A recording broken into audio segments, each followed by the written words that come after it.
Pray tell, what compels you to disturb the Prince of Edirn, Witcher? I have a few questions. And you believe I should answer them instead of setting my dogs on you? I think your Royal Highness has enough foes, here, abroad, in Vengerberg.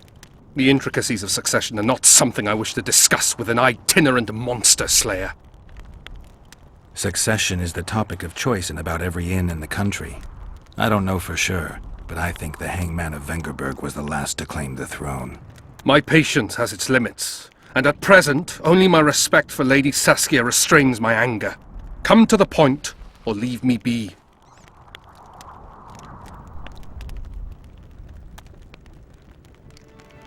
Tell me, why are you here and not in the capital? The influential nobles seek to undermine my rightful claim to the throne. Unrest ripples through the kingdom. Saskia has muddled the minds of the peasants, and the burghers demand more rights. And your opponents are seizing the opportunity. The Umraut family, in addition to being wealthy and influential, is closely related to the royal line. They could halt my coronation and put forward their own candidate. The families that remain undecided are the key. They must back me. They will do so only once I've shown myself to be a strong candidate. And greatness is something I can achieve only here, at the center of events. And in the process, steal a little fame from the Dragon Slayer of Vergen. I'm trying to figure out where this fog came from.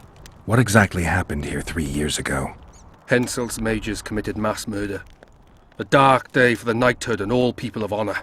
But it was honor that allowed us to survive. There was no defeat. No victory. Honor stood against wickedness. Virtue against black magic. You took part in that battle? My father stayed in the capital. He was to defend Vengerberg. I took to the field. I wanted to stop Henselt before he crossed the Pontar, but I was too late. So I decided to await him at Vergen. Henselt's army was exhausted. We would have triumphed if not for that heinous act. Henselt had mages with him, and they cast a treacherous spell on the entire battlefield. A fiery rain fell from the heavens. Destructive, murderous embers which brought the battle to an end. I gathered the few survivors and withdrew deep into the country. The soldiers were terrified, but Henselt showed no desire to pursue. Only a master mage could have cast such a powerful spell, and I suspect he could not have accomplished it alone. I remember Sabrina Glevesig. Through the flames I saw her observing the carnage from her mount, dressed in a hunting suit. Straight-backed, dispassionate. Sabrina. If I remember correctly, she's Henselt's advisor. Was. Henselt condemned her to death for casting that spell. The Kedwenis roasted in their armor, just the same way the Edirnians did.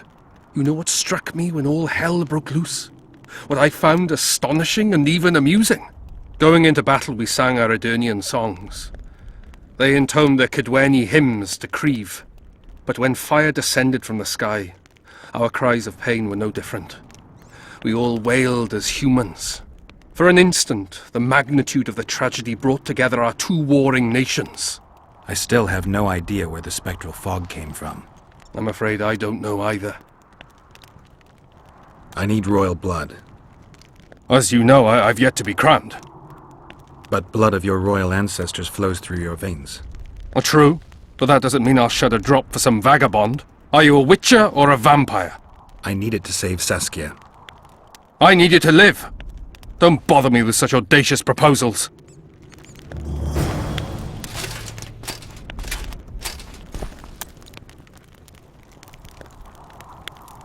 Be well, Prince. You might be surprised, Prince, but I have more political experience than I'd like. The famous Geralt of Rivia, invited to the table by Calanth, Foltest's little favourite. I've heard you've even parleyed with the Emperor of Nilfgaard. Think I'm impressed? Calanth is dead. Meve curses your name when she hears it. Foltest was murdered before your very eyes, and the Emperor, as I heard it, he thought you insignificant. Are you going somewhere with this? Indeed. You should know that a king sometimes needs a hired thug to take care of dirtier deeds.